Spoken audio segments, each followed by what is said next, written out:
Hey guys, my name is Corey and I'm the author of Fiverr Success, and I'm here to show you guys my sales page on Fiverr as well as talk a little bit about my ebook. As you can see, I am a top rated seller on Fiverr.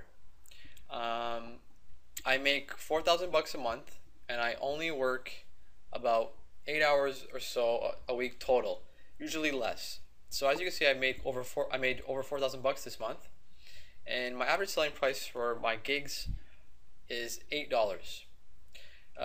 This is on the low end. Typically what you'll see is a lot of people who are successful on Fiverr sell about $20 or so average. I'm all about volume, so I try to get 40 or more orders a day, and that's how I make my money on Fiverr. I do sell gig extras, but I only charge $5 for most of them, and I talk about this in my ebook as well. It purely depends on what you're selling. So if you have a gig that you can charge $100 for gig extra, go for it. But in my case, it was all about volume. I'm just trying to sell a lot. As you can see, I only have 3 negative reviews on my gigs, so that's really good. Most of these negative reviews came in the beginning of my Fiverr career.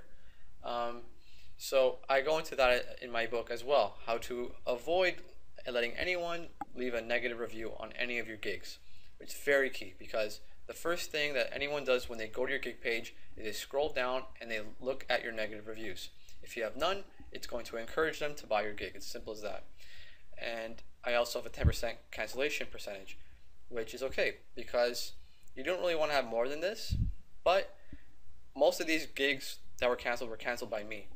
I didn't want anyone to leave a negative review. So if someone was complaining about the gig or they weren't satisfied with it, I will just cancel it and let the buyer get their money back and not let them leave a review, because if you cancel the gig, they can't leave a review.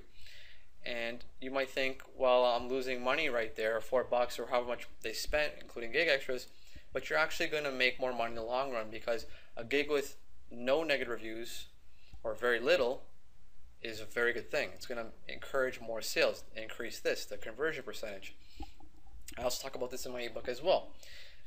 You typically want to have between 10 to 25% conversion. If you have more than 25%, more power to you. That's great. But realistically, you're probably going to get between 10 to 25 if you're doing really well on Fiverr.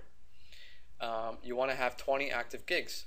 So if you're just starting out, you want to have 20 gigs. That's the maximum Fiverr allows you, and just take advantage of that and just have 20 gigs and see what works, what doesn't, and you can start cutting down from there. I also talk about how you can go around this and actually have more than 20 gigs, but that's in my ebook as well. As you can see, I've made basically someone's full-time salary on my 13 months or so here on Fiverr, and I haven't even been working like a full-time employee. I've done less than part-time work even, and I talk about in my ebook what gigs to sell, what gigs are in demand, how to sell them, even how to outsource some of them for very cheap. I also talk about my delivery system, how I maintain efficiency on Fiverr. So I don't want to spend too much money on this, too much time on this site. So I have a system on how I deliver and process gig orders. I also talk about my road to top rated seller. I can't guarantee you guys will become a top rated seller, because that's something Fiverr manually picks, but I can show you how I did it and you can replicate my success. So that's all I want to talk about right now, guys. Thanks a lot for watching this video. I hope you guys purchase the ebook, and if you do, let me know how it goes for you. I guarantee you guys find some success on Fiverr. It's really easy.